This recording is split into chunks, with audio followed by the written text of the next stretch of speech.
প্রতিদিন গীতাপাঠ শুনলে মন শান্ত হয়, জীবনে সঠিক পথ দেখাতে সাহায্য করে। দুঃখ, ভয়, রাগ দূর হয়, আত্মবিশ্বাস বৃদ্ধি পায়। কর্ম ও ভক্তির মাধ্যমে হৃদয়ের শক্তি, ঘরে শান্তি ও জীবনে আলো নিয়ে আসে। তাই প্রতিদিন আমাদের চ্যানেল থেকে 2টি শ্লোক সহ একটি পাঠ শুনুন। মমৈবাংশো জীবলোকে জীবভূত সনাতনঃ মনঃ ষষ্ঠানি ইন্দ্রিয়াণি প্রকৃতিস্থানি কর্ষতি। এই সংসারে অবস্থানকারী সকল জীব আমারই চিরন্তন অংশ। তারা মন সহ 6টি ইন্দ্রিয় নিয়ে প্রকৃতির মধ্যে অবস্থান করে এবং নানা কষ্ট ভোগ করে।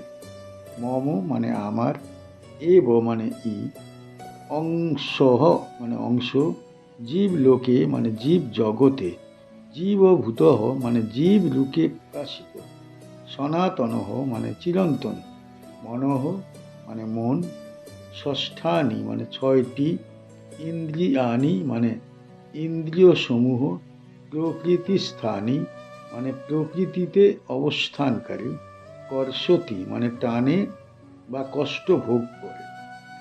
এই শ্লোকে ভগবান শ্রীকৃষ্ণ জীবাত্মার প্রকৃত স্বরূপ ব্যাখ্যা করেছেন। তিনি স্পষ্টভাবে বলছেন, সমস্ত জীব তাঁরই অংশ। জীবাত্মা কখনো ভগবান থেকে পৃথক নয়, সে ভগবানের চিরন্তন অংশ হিসাবেই বিদ্যমান।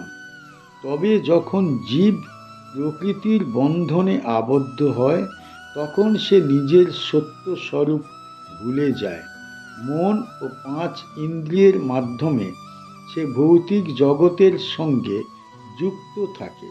এই 6টি ইন্দ্রিয় তাকে নানা বিষয়ে টেনে নিয়ে যায়।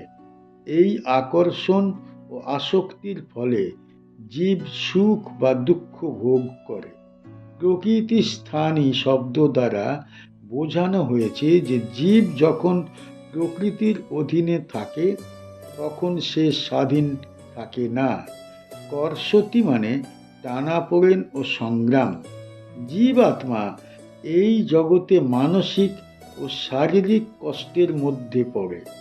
এই শ্লোক আমাদের জানায় যে দুঃখের মূল কারণ হল ভগবান থেকে বিচ্ছিন্ন ভাব। যখন জীব নিজেকে ভগবানের অংশ হিসাবে উপলব্ধি করে, তখন সে মুক্তির পথে অগ্রসর হয়। এখানে ভগবান জীব ও ঈশ্বরের সম্পর্ক ব্যাখ্যা করছেন। তিনি বলছেন, কেন জীব সেই ধামে না গিয়ে সংসারে কষ্ট ভোগ করছে। এই প্রসঙ্গে ভগবান অর্জুনকে জীবনের রহস্য বোঝাচ্ছেন। কি শিখতে পারি এই শ্লোক থেকে? এই শ্লোক থেকে আমরা শিখতে পারি যে কেবল আমরা দেহ নই, আমরা ভগবানের চিরন্তন অংশ।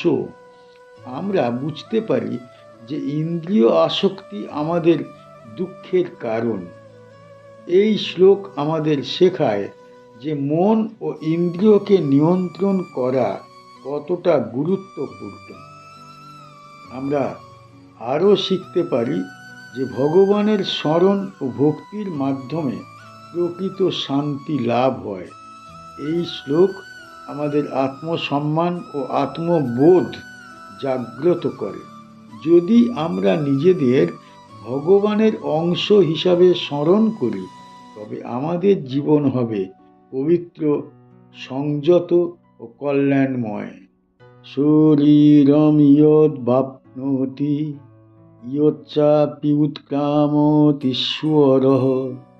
গৃহীতুইতানি সংয়াতি বায়ুর্গন্ধানি বাসয়াৎ। যে ব্যক্তি ঈশ্বরের শরণে যায়, সে যখন এই দেহ অর্জন করে, তখন সে সমস্ত দেহ প্রক্রিয়াকে নিয়ন্ত্রণ করতে সক্ষম হয়। সে বায়ু, গন্ধ, রুচি, স্পর্শ, শব্দ এই 6টি ইন্দ্রিয়কে সংযত করে রাখে। শরীরম মানে দেহ, ইয়ৎ মানে যে, অবাপ্নোতি মানে প্রাপ্ত হয়, ইয়ৎ মানে যে, চ মানে এবং, আপিউত কামতীশ্বরঃ মানে ঈশ্বরের শরণাপন্ন, গৃহীত মানে গ্রহণ করা, ইতানি মানে এগুলিকে, সন ইয়াতি মানে নিয়ন্ত্রণ করে, বায়ু মানে শ্বাস প্রশ্বাস, গন্ধ মানে ঘ্রাণ, অবাসয়াত মানে রুচি স্পর্শ শব্দ ইত্যাদি। এই শ্লোকে ভগবান শ্রীকৃষ্ণ শরণাগতির চূড়ান্ত ফল ব্যাখ্যা করেছেন। তিনি বলছেন, ঈশ্বরের আশ্রয়ে আসা ব্যক্তি দেহের সকল কার্যক্রম নিয়ন্ত্রণে রাখে।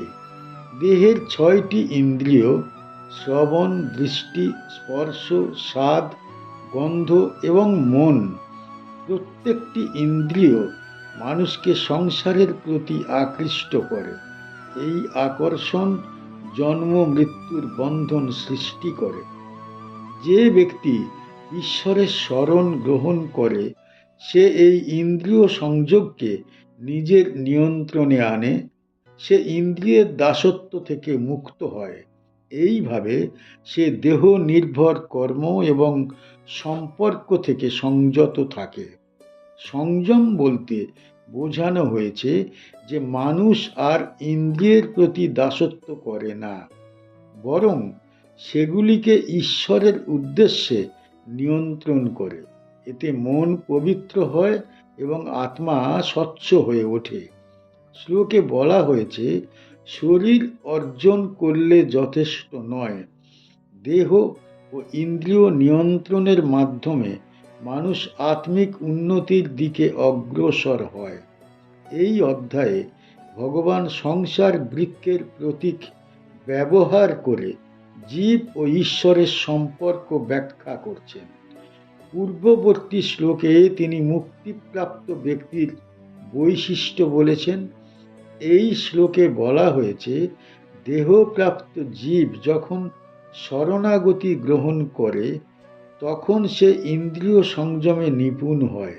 এখানে ভগবান অর্জুনকে জানাচ্ছেন যে মুক্তি কেবল মনন বা জ্ঞানেই নয়, ইন্দ্রিয় নিয়ন্ত্রণের মাধ্যমেও সম্ভব। কি শিখতে পারি এই শ্লোক থেকে?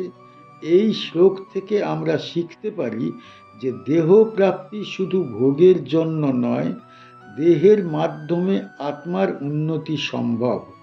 আমরা বুঝতে পারি যে ইন্দ্রিয় সংযম জীবনের অন্যতম প্রধান লক্ষ্য। এটি না করলে মুক্তি অর্জন কঠিন।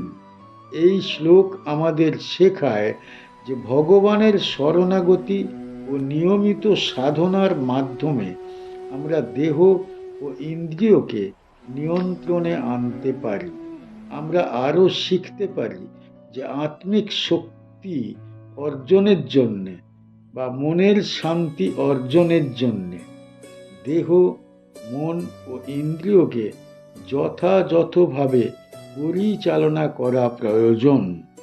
যদি আমরা এই শিক্ষা জীবনে প্রয়োগ করি তবে ধীরে ধীরে সংসারের বন্ধন দুর্বল হবে এবং আমরা ভগবানের চরণে স্থির হয়ে শান্তি ও মুক্তি লাভ করতে পারব।